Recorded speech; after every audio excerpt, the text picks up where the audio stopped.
Intercepting big time, it's a sport on the rise under Friday night lights. And the International Federation of American Football says it's one of the fastest growing youth sports in America. The sport is even being added to the LA 2028 Olympics. Last week we witnessed greatness. This week, it's history.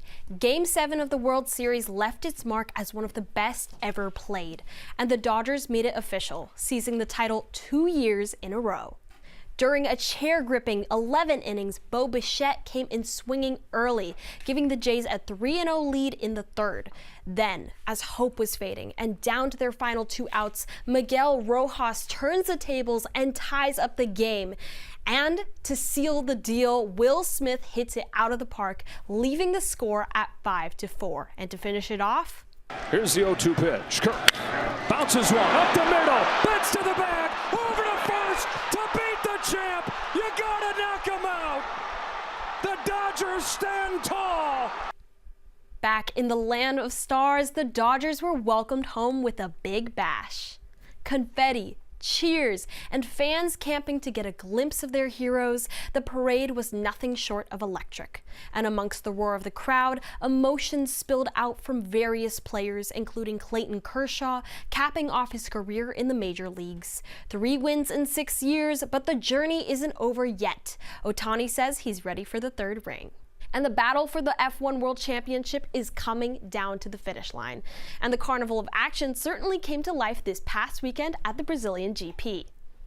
Current championship leader Lando Norris carved the road to first, but the weekend was grim for runner-up and teammate Oscar Piastri, who finished P5. Now, there are also more allegations of sports gambling and professional athletes cheating. This time, it's Major League Baseball.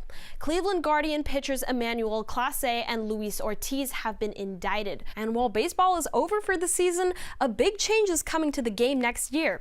Robot umpires. And this week the clocks went back, but sports is always moving forward. I'm Caroline Chang with the Panther Sports Roundup, and we'll be right back after this break. I get to play on a professional baseball field? What? Like, who gets to do that? Right? Like, just the pros. She's in a league of her own. 22-year-old Bella Espinoza Molina is determined to be a professional baseball player.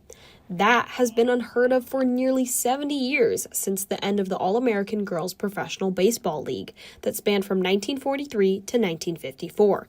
But now, the Women's Professional Baseball League is giving a platform for women like Bella to showcase their full potential. Being surrounded by so many awesome, spectacular, talented, and just passionate women for this sport who have, in similar cases, have been told no and have persevered through that. It was just awesome to see that I wasn't the only one. Currently attending UC San Diego and studying political science, the OC native began her baseball career at the age of 5 playing Little League. But she had a series of setbacks. She didn't make her high school team nor the USA national team despite several attempts. None of that stopped Bella. Everybody telling me no, saying that, no, you can't do this because you're a girl. This is not the sport that you need to be playing. Why don't you play softball? Gave me kind of like that fire to be like, no, why can't I play baseball? I am good at this sport. Why are you forcing me to change into somebody I don't want to be? At home, she has kept up her game by playing with the OC Patriots, a recreational league that plays once a week. The WPBL tryouts happened over 4 days in Washington, D.C., where over 600 women came to chase their dreams. Only 120 made it, and the journey was not easy. I cried, honestly, seeing that congratulations, you made it past the first day. At the end of the tryouts, we got to play at National Stadium, where the Giants, they play over there. Looking back on the journey, I asked Bella about what she would tell her younger self. Just believe in yourself. Do what you love.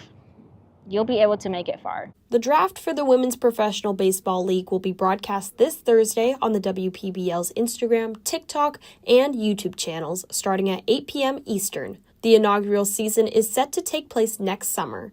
This is Caroline Chang reporting for Chapman News.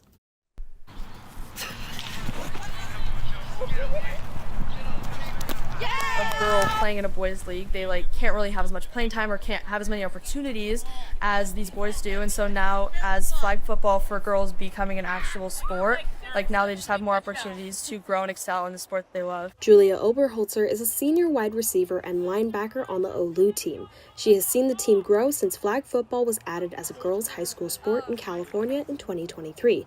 Julia and the other seniors have laid the groundwork for freshmen like wide receiver starter Angelina Dubois, nicknamed Happy, who says she's found so many friends through the sport. I feel like it's just bringing a whole community together, whether it's in a school, a club, or making friends around the whole nation, even the world. Last year, the team won its first CIF championship, and head coach Kristen Sherman would love to add another. To have these younger girls out here that will have the opportunity to be able to play college football and to get free education in some cases to go play college football is pretty amazing. That's a hard game that's going to happen, and it's going to be exciting to watch.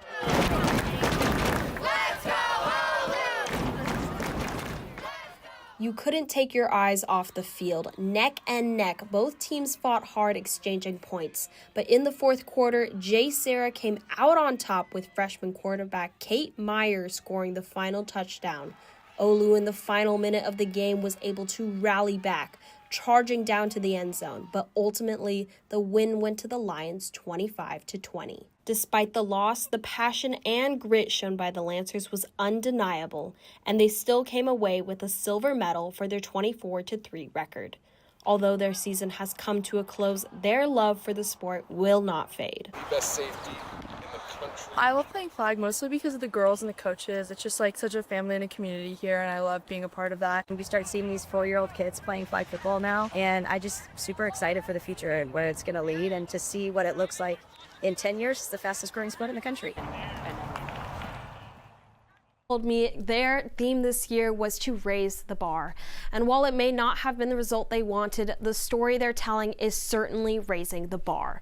From the sidelines to making headlines, the future looks bright for the OLU Lancers and for the sport of flag football. To follow the team, check out their Instagram at OLU Flag Football. No, yeah, it doesn't make sense though. Maya talks a good game, yet he failed all his classes. Oh, that's cool. I was just a kid running around, nobody paying attention to me, didn't even know how to work out. Later on in my life, allowed me to come through the hoops and make it to the NFL. We're just starting these kids early to teach them that stuff, so it increases their chances of succeeding in what they want to do. Manasseh Jesse Sapolu is a 4-time Super Bowl champion with the San Francisco 49ers. After he retired from the NFL in 1997, he wanted to give back to his community here in Southern California. He is the founder of Sapolu Destined Academy. Opened just a year ago in Anaheim, the school is located inside what was a small office building. With 43 students in grades 6 to 9th, the Academy seeks to give students the chance to pursue their dreams in sports while also requiring that they stay focused in the classroom. If you don't make it in sports, make sure that you're good enough in school academically so that you can start a career. At SDA, they'll create vision boards on the first day they're here, and these vision boards will have the dreams and values of the student athletes they would like to become. Jesse also pays honor to his Samoan culture in the curriculum, which offers a Samoan heritage class. Seanoa Te'o is an 8th grader and the student council president at SDA. She trains in both flag football and volleyball, but also says she values being able to learn more about her culture. I wanted to come here mostly because I love the Samoan heritage class. Like, I love learning about my culture, more knowing where I came from, and then also knowing that I'll get better here every day because of the sports training, and then the people who you're with, they all have goals too, and you're all trying to go to the same place, and we all just help build each other up every day. Every morning, students spend 2 hours training before their classes. In smaller groups, they're able to get more one-on-one with their coaches, and each student athlete has a workout regimen that is specifically designed for them.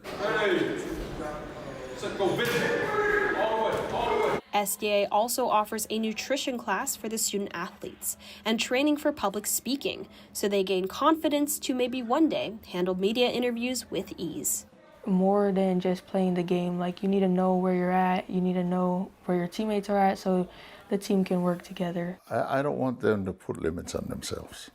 You know, I want them to shoot for the moon. Principal Lila Sapolu, Jesse's daughter, tells me students come from as far as LA County and South OC, even the Inland Empire, to attend SDA. The academy has a shuttle service which transports students to the school in Anaheim, and 100% of students receive tuition assistance. I say no to somebody, to a student athlete that wants to come here. That's me saying no to me. They know that some families they just can't pay the whole tuition, but so they provide like a system where for fundraisers we can get like $1,000 to pay to our tuition to help us and help our families so they don't have to struggle as much. The school foundation raises money to help students with the cost of attendance. If you're interested in donating, you can scan the QR code on your screen. UCLA back on offense here in the first. Stanford stands 1-0. Trying to go for it. That one just a little too far. A little slippage off the hand of Rossi. So coming up, the 4-5 once again is DeLuan. She'll work that one to Brown. Brown, that one soars just over the halo, but it's back in the hands of UCLA. Must have just gone off the fingers. So Jenna Flynn's gonna go grab that one for her team. Still a 6-on-6 setup. About 6 minutes left to go here in the first. She passes that one back out to DeLuan. Back up to Flynn.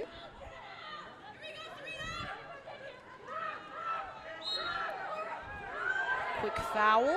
Looking inside for a set pass, trying to turn, but a triple drop denies her the opportunity. So Steele able to grab that one out of the hands of Woodhead. Steele looking for a clean placement. There she finds Rossi. Looking down line, there's Human. And it's a 6-on-5 opportunity for this Bruins team, and they smash it through. Taylor Smith showing off and showing out early on here. She gives the Bruins back a point. It is now 1-1. We're tied here in the first quarter. Taylor Smith already looking for some more career highs this season. All last season, 62 points, 40 goals, and 22 assists. She has been somebody to look out for, looking to topple her highs of 6 goals in one game. Flynn holding on to it. Quick foul. She's trying to find an opening, and she goes for it herself as DeLuan's going to look inside for a drive pass, and there, just off the bar. Jenna Flynn, a great drive for her, but that one off the bar, so Steele keeps it out. Steele so far, 119 saves on the season and counting. Back with it, there's OD. She's sitting at point. She's gonna fake it out herself, moves it over. 7 seconds left on the clock. Going down line, they're gonna have to dump that one, and UCLA will lose possession. So Carpenter swims back out to grab it. Pops that one down line to Minton. Minton moves it further. Looking to position it back over to Minton. Minton works it over, and looking inside for a set pass. Lauren Steele comes too far to Cage, and the Stanford Cardinals will take another. That's number 8, Avery Montiel for you. Take a look at this set pass. She does a great job of turning her defender, lures the Lauren Steele out of the cage, and pulls one out of the bag for this Stanford team. It's only her second goal of the season. So now Stanford stands up by 2.